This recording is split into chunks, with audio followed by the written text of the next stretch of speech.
আরব আমিরাত, দুবাই, আবুধাবির অবস্থা খুবই খারাপ। ইরান, ইসরায়েল, আমেরিকার যুদ্ধে মধ্যপ্রাচ্যের প্রত্যেকটি দেশ, সৌদি আরব, কাতার, বাহরাইন, এই দেশগুলোর অবস্থা খুবই খারাপ হয়ে গেছে, কারণ ইরান কাউকে ছাড়ছে না। যে 15টি দেশের দায়িত্ব আমেরিকা নিয়েছিল তাদের নিরাপত্তা দিবে, সেই 15টি দেশ নিরাপত্তা দিবে দূরের কথা, এখন আমেরিকা নিজের যান বাঁচানোটাই ফরজ হয়ে যাচ্ছে। কথা আছে না, ছাইরা দে মা কাইন্দা বাঁচি, তো আমেরিকার অবস্থা কিন্তু সেরকম হয়েছে। তো আমেরিকা ইসরায়েলের পক্ষে মানে যুদ্ধ করতে এসে এই পর্যন্ত না হলেও প্রায় $100 বিলিয়ন ক্ষয়ক্ষতি হয়েছে, যেটা আমেরিকার ইতিহাস সবচেয়ে বড় ক্ষয়ক্ষতি। এই ইরানের সাথে যুদ্ধ করতে এসে ক্ষয়ক্ষতির সম্মুখীন হয়েছে। ইরানের আমেরিকার যতগুলো যুদ্ধ জাহাজ ছিল, নেভির যতগুলো আপনার রণতরী ছিল, মোটামুটি সবগুলি ধ্বংস করেছে ইরান। কিন্তু একটা কথা না বললেই নয়, আজকে 15টি দেশ আমেরিকার সাপোর্ট নেওয়ার জন্য তাদের দেশে আশ্রয় দিয়েছিল সেনা ক্যাম্প, মানে মার্কিং মানে ব্যাচ ক্যাম্পগুলো, সবগুলো ক্যাম্প উড়িয়ে দিয়েছে। এ পর্যন্ত প্রায় 700 মার্কিন সেনানো বিমান, মানে সেনানো বিমান সবগুলো মিলেই তারা নিহত হয়েছে। আর কি পরিমাণ যুদ্ধের বিমান ইরানিরা ধ্বংস করেছে, অনেক। আসলে সবগুলো হিসাব কিতাব কিন্তু আসে না। আবুধাবির অবস্থা খুবই খারাপ, দুবাইয়ের অবস্থাও খুব খারাপ। তো এখন আমরা যেটা উপলব্ধি করতে পারছি, আমেরিকার বেস ক্যাম্প নিয়ে যারা নিজেদেরকে বড় ভাবতো, আজকে তারা আমেরিকার যে ক্ষতি হয়েছে তার চেয়ে কিন্তু কম ক্ষতি কিন্তু আরব দেশের হচ্ছে না। আমেরিকার বেস ক্যাম্প তারা এখানে নিয়ে আসছিল, তাদেরকে টাকা দিতে হতো বছরে, মাসে মাসে $1 বিলিয়ন তাদের পিছনে খরচ করতো আরব দেশরা। এখন যে ইরানের বোমগুলো যে আরব দেশে পড়তেছে, কি পরিমাণ! ইরান মানে দুবাইয়ের একটা পৃথিবীর একটা স্বর্গরাজ্য বলা হয়, যেটাকে স্বর্গের রাজ্য, সুন্দর একটা, এই জন্য মানুষের মুখের কথা আর কি। তো আমি তো দুবাইতে ছিলাম, অনেক সুন্দর একটা জায়গা। এত পরিমাণ টাকা ব্যয়বহুল করেছে দেশটার প্রতি, খরচ করেছে তাদের দেশের বাদশারা। তো সেইখানে ইরানের যে বুম্বিং মিসাইল, মানে হাইপারসোনিক ক্ষেপণাস্ত্র যে মারতেছে, যে এটার যে ক্ষয়ক্ষতি শত শত $1 বিলিয়ন, হিসাব করতে হবে, লক্ষ লক্ষ কোটি টাকা তাদের ক্ষয়ক্ষতি হতেছে। আজকে একটা কথা বলেন তো, যারা বাংলাদেশে আছেন, যারা কূটনীতিক আছেন, যদি আজকে আরব দেশগুলো কোনো কোনো দেশের সাথে মাথা নত না করে আমরা সব আরব দেশ যদি একত্রে মিলেমিশে থাকতো, সবাই যার যার স্বয়ংসম্পূর্ণ থাকতো, তাহলে তো এখানে আমেরিকার বেস ক্যাম্প বা অন্য অন্য দেশের সুপারিশ প্রাপ্ত হতো না। আজকে কই, যাদেরকে আপনারা শেল্টার দিচ্ছেন, আমেরিকার শেল্টার দিবে, যে আমার দেশে আমেরিকান সোলজার আছে, আমাকে কেউ আক্রমণ করবে না, এখন তো তারাই ভাইগা যাচ্ছে। কি পরিমাণে আমেরিকার ক্ষয়ক্ষতি হয়েছে ইসরায়েলের পক্ষে কাজ করতে গিয়ে। আর ইসরায়েলের অবস্থা তো খুবই খারাপ, মানে রাস্তাঘাটে কোনো লোক বেরোতে পারতেছে, সব ব্যাংকারে মাটির নিচে। ইরান প্রচুর পরিমাণ মানে হামলার মানে আক্রমণ করতেছে। এইভাবে চলতে গেলে হয়তো ইসরায়েল আর 2-1 দিন, হয়তো 2-4-5 দিন থাকতে পারবে, পরে আর অটোমেটিক তাদের স্যারেন্ডার করতে হবে। এবং ডোনাল্ড ট্রাম্প তো বলতেই আছে যে তারা যদি যুদ্ধবিরতি না চায় আরো করুণ পরিণতি হবে, কিন্তু ইরান তো যুদ্ধবিরতি চাচ্ছে না। আমেরিকা কিন্তু মুখ দিয়ে বলতে পারতেছে না, পারতেছে সইতে, না পারতেছে কইতে, একটা লজ্জাজনক ব্যাপার। কারণ তারা বিশ্বের সুপার শক্তির দল একটি রাষ্ট্র, এবং তারা মানে ইসরায়েলের কারণে তারা পরাজিত হতে যাচ্ছে, এই কথাটা তারা মানতে পারতেছে না। কিন্তু এই জন্যই একটা বুলেটিন দিচ্ছে, যেন ইরান যদি যুদ্ধ না থামায় তাহলে তারা যুদ্ধ করবে, এরকমই তো।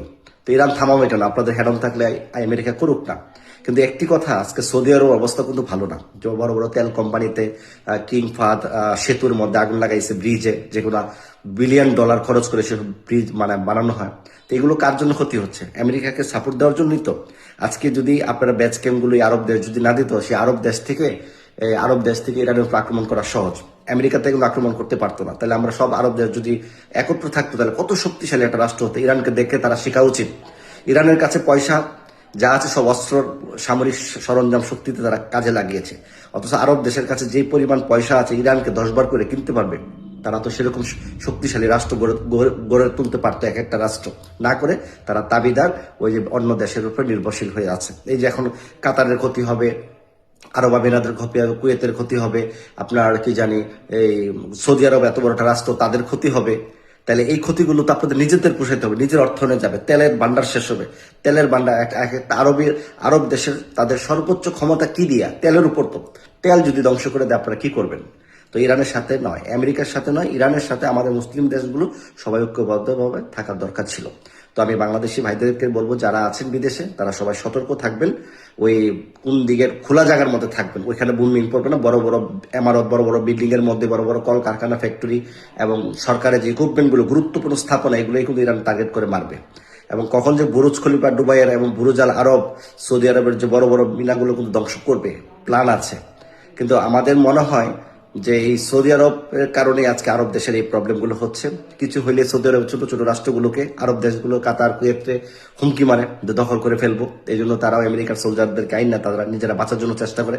আজকে এই বাঁচাটাই এখন সকলের জন্য কাল হয়ে আছে। তার দোষ হচ্ছে সব সৌদি আরবের। একটা কথা আছে না, পাপ করলে বাপকেও ছাড়ে না, এটা পাপের প্রাশ্চিত্য ফল সৌদি আরবের। যেখানে আল্লাহর নবী এখানে শুয়ে আছেন, সেই দেশের সরকার যদি, বাদশারা যদি এরকম মানে ছোট মনের অধিকারী হয়ে থাকে, কারোর আক্রমণ করবে, কারোর ক্ষতি হবে, তো তার ক্ষতি তো আল্লাহ স্বয়ং করবে, যেটা প্রতিফলন এখন সৌদি আরব ভোগ করতে হবে। ইরান কাউকে ছাড়বে না। যদি কোনো এক পরশক্তি যদি ইরানকে ধ্বংস করার ক্ষমতা রাখে, যে ইরান ধ্বংস হয়ে যাবে আর বাঁচার সুযোগ নাই, তখন কিন্তু আপনার আমেরিকাকে তারা কি করতে পারবে জানি না। মানে ইসরায়েল তো ধ্বংস হবে, আরব দেশ যতগুলো আছে প্রত্যেকটা দেশে 2, 4, 5, 10টা করে পারমাণবিক বোমা মেরে ইরানও ধ্বংস হবে, আরব দেশগুলো ধ্বংস করে দিবে। কারণ কি, তোমরাও মরো, আমরাও মরি, তোমরাও মরো, তোমাদেরও বেঁচে থাকার অধিকার নেই। কারণ তোমরা ইহুদিদেরকে এনে মুসলিম দেশকে অশান্ত করার জন্য কাজ করেছো। এখন তোমরাও কিভাবে বাঁচো দেখো। হয়তো ইরান কোনো একটা লাস্ট পরিস্থিতিতে এরকম করতে পারে যদি তারা পরাজয়ের দ্বার প্রান্তে যায়, কিন্তু এরকম সুযোগ নাই। কারণ ইরানের কাছে অটাল পরিমাণ অস্ত্র, গোলা বারুদ, হাইপারসনিক মিসাইল, পারমাণবিক সব দিক দিয়ে তারা স্বয়ংসম্পন্ন। এদিক দিয়ে উত্তর কোরিয়া, চীন, রাশিয়া তো সাপোর্ট দিচ্ছে, কিন্তু ইরান সবচেয়ে বেশি চীন দিয়ে যাচ্ছে।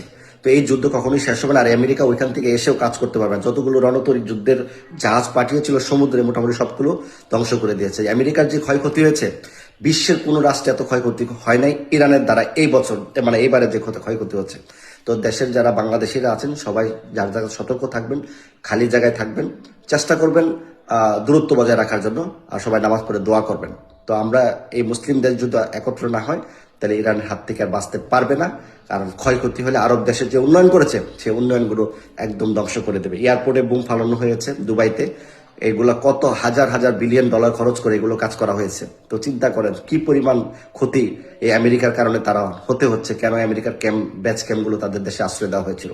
তো ইরান আজকে যদি ইরানের উপরে তারা আক্রমণ না করতো, তাহলে ইরানও কাউকে আক্রমণ করতো না, প্রত্যেকটা দেশ সুন্দর থাকতো, ভালো থাকতো, চকচকা থাকতো। কিন্তু আজকে সবগুলো অহংকার ইরান কিন্তু ভেঙে দিচ্ছে। কিন্তু তারপরেও সারা বিশ্বের মানুষ, সমস্ত মুসলমানরা কিন্তু ইরানকে সাপোর্ট দিচ্ছে, কোনো আরব দেশকে দিচ্ছে না। যদিও আরব দেশের মাধ্যমে আমাদের এভিডেন্স আসতেছে, আমাদের বাংলাদেশি ভাইয়েরা আছে, তারপরেও দিচ্ছে না। কারণ অন্যায় কেউ প্রশ্রয় দেয় না। এটা আরব দেশের ভুল ছিল। এটা ইরানের জন্য একটা বড় ধরনের চ্যালেঞ্জ, মানে আরব দেশদেরকে শিক্ষা দেওয়া। প্রিয় দেশবাসী, সবাই ভালো থাকবেন। আসসালামু আলাইকুম, এবং সবাই সতর্ক থাকবেন।